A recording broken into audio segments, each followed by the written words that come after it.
also concerns na because of the series of cases filed to some of the senators that are part of the majority bloc, well, including Senator Amy, she said that, well, maybe the majority 13 is being targeted. Are they Is being? targeted? So, Look, are they almost a year ago, ang sinabi ko sa taong bayan, kailangan malaman ng buong taong bayan ang katotohanan.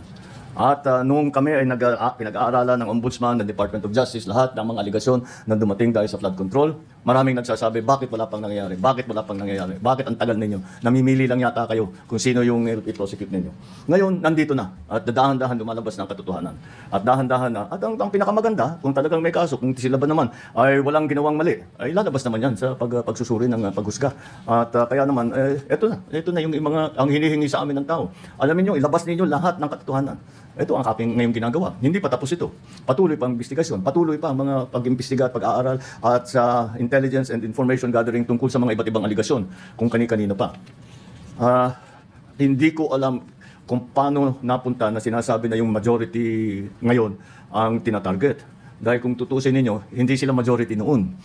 So, that does not apply. It was because of the allegations that were made and the investigations that were conducted upon learning of those allegations against kung sino man.